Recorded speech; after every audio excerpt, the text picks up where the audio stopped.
Saan kaya pwede mag-parking? Hello sir, good morning. Saan po kayo nagpa-parking? Oo. Bali sir, wala kaming kuryente ha, saka wala kaming tubig pambanlaw. Ay, wala. Walang tubig pambalaw. Hindi po kasi yung tubig po namin, pinagamitan po ng motor. Wala Ah. kuryente. Saan pwede magbanlaw if ever? Lalabas pa kami. Dagat na po talaga sa ngayon ma'am. So, kailangan bumili na tayo ng mineral water pang ano. May mineral water naman dito sir. Pamilihan po sa ating daan po. Okay sir. Okay, saan po pwede mag-parking, kuya? Sa loob. Kaya wala po. Apo. Oo. Sa loob po. Tapos saan yung entrance? Dito po tayo kumain. Yung mga cottage saan? Diyan po sa loob. Ah, sige po. Baba na ako sis. Baba ka na.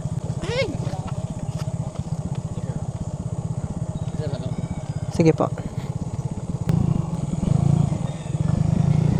Pwede na dito. Dito na lang ako mag-parking, guys. Dito na rin natin sa helmet shop.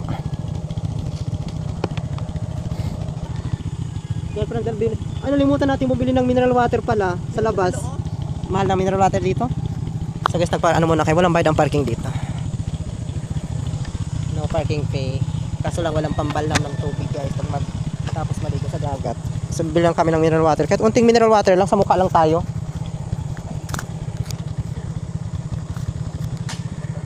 Pero may tiisan naman po.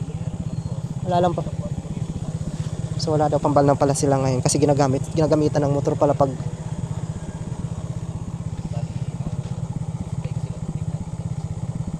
hanggang ano yan kuya, maghapon na yun? Ah, maghapon.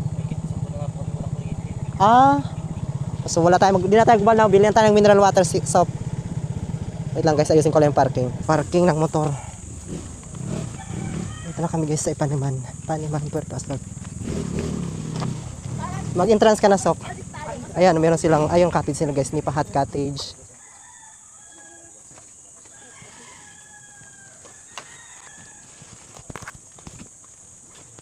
Mag-ano ka na soap. Mag-entrance ka na. Video lang namin to kuya.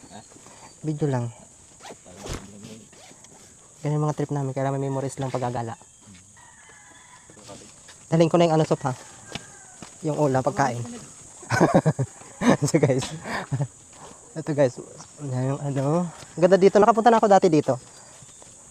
Last time nakapunta na ako dito. Siguro mga 2 years ago na guys.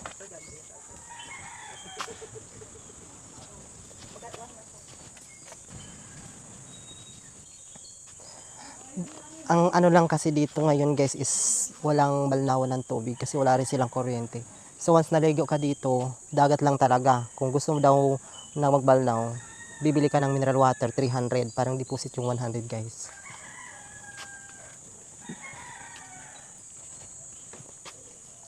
Ano na? Dito guys is 7 AM until 5 PM. Wala lang sila dito talagang dito, wala silang overnight. Dito tayo sis. Ay, dito maganda mag-cottage shop, oh. Ayan, ito guys yung Ipaniman. Maganda rin dito guys, try nyo pumunta dito. Mura lang din yung cottage, 500 lang, ha? Ah, dito nga maraming nyug. Alin bang nyug ang gusto mo? Ay, dito maganda.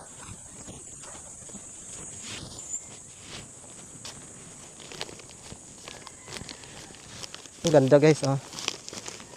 Tingnan mo, ayun doon pala, doon ang bawal shop. Doon, oh, yung sinasabi ko sa'yo.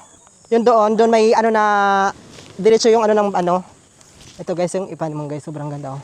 Unti na lang taong pupunta ngayon, tingnan mo, baka maraming bakanting cottage. Dito tayo sa malapit sa dagat. Ay, dito tayo. Ganda, oh.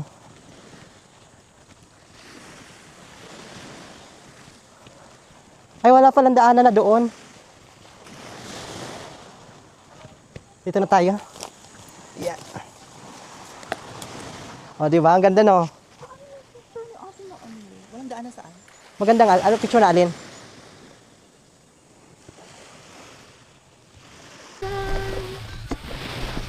Guys, Ipaniman first also guys, sobrang ganda. Kaso lang ngayon guys, pagpupunta kayo dito, walang balnawan sila, wala silang tubig na pambalnaw. Entrance guys, 300 adult, by pag senior 150, meron din sila guys, ano, cottage, Nipa Hut, ano lang, 500 guys.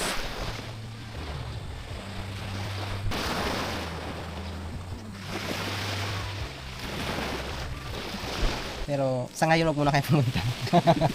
Kasi guys, wala silang balnawan ng tubig dito. Yes guys. Tapos kung sakali mang pupunta kayo dito, is gagawin nyo muna, bumili na kayo ng tubig, baon na kayo kasi mahal lang talaga dito guys. Mahal lang dito. Kain muna kami. Feeling ko sisunahin natin yung Oo. Kung pupunta kayo dito guys, bumili na kayo ng mga kailangan nyo sa labas. Bumili na kayo ng ng tubig, tapos mga chicheria, tapos dala na rin kayo, kung may thermos kayong kapihan, dala na rin kayo. Mga kapihan dito guys, mahal. Tapos dito, lang guys, maganda naman, okay naman, kasi dati napunta kami dito, okay ganun din, medyo mura, matagal na kasi kaya medyo mura pa yung bilihin. Tapos ang dito punta kayo, walang balnawan, mag-isang buwan na daw walang balnawan, kasi wala silang kuryente. Kaya kung maliligo kayo dito talaga, pupunta kayo dito, asahan nyo na wala kayong babalnawan. Pero sana hope soon magkaroon na siya ng kuryente para, kasi yung tubig pala nila ito guys, di motor. Kung walang kuryente, walang tubig. Kaya, yun. Sa inyo pa rin yan kung pupunta kayo dito. Maganda naman din naman dito guys. Maganda rin naman. Huwag na kayong pumunta. Saka yung cottage nila, wala pa. Yung cottage nila kung may mga mahalagang gamit kayo, okay naman kasi marami mga guard dito. May mga naman. Pero iba pa rin talaga guys yung tawag dito. Iba pa rin yung merong safe na paglalagyan ng gamit. Yung tinapunta namin ngayon guys is ay pulsers. Full na siya. Device over screen return turn off. Overhead na pa. Nagtuturn off pala siya pag sobrang init na. Parang gusto ko muna bumihis. Ang init na pa. Bagal suotin ko pa to. Magubad ka lang. Dito na ako maghubad.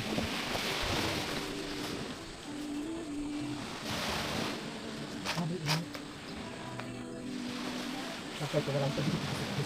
Oo, ligpitin naman natin yan mamaya. Naliligo ako sa dagat. Bahala na si. Sayang yung Magbadaw ka lang ng isang o isang ganyan mineral. Hindi ako. Ang ganyan. Itiglawa. Tulo lang sa kamukha ng importante. Pwede naman. Doon, wala tayo sa Makanti na lang ako mamaya.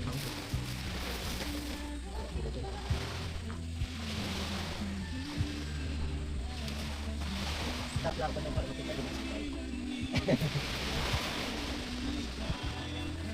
Oh, sarap ng ganito. Tingin.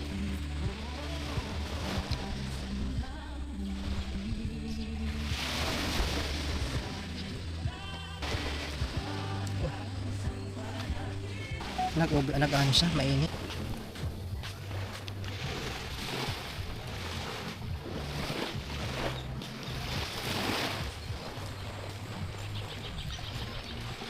Wala nang tubig oh.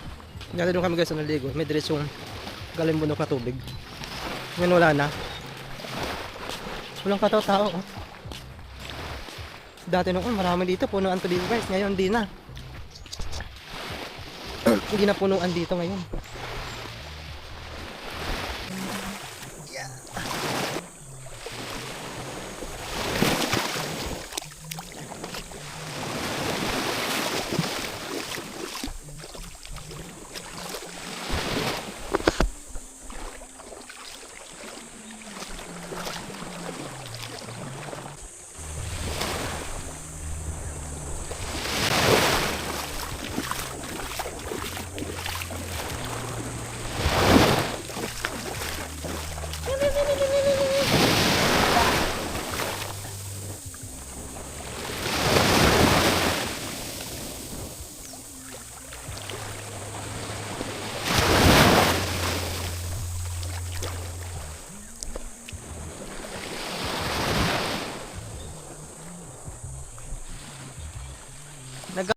Wala nang katao-tao. Halos dalawa lang yata kaming guest dito guys.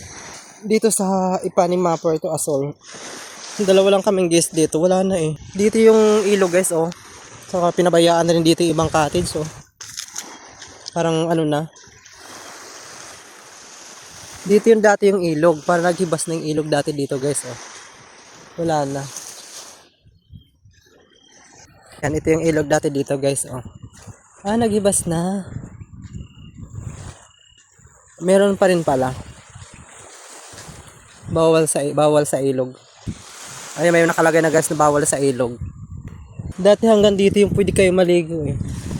Ngayon marami na silang bawal kaya siguro nagkiinat na rin yung nila dito. Pero maganda pa rin naman guys. Kaso lang hindi na siya tulad ng dati. Dati is talaga maganda dito. Puno maraming naliligo dito. Ngayon parang wala na eh. Bye bye guys!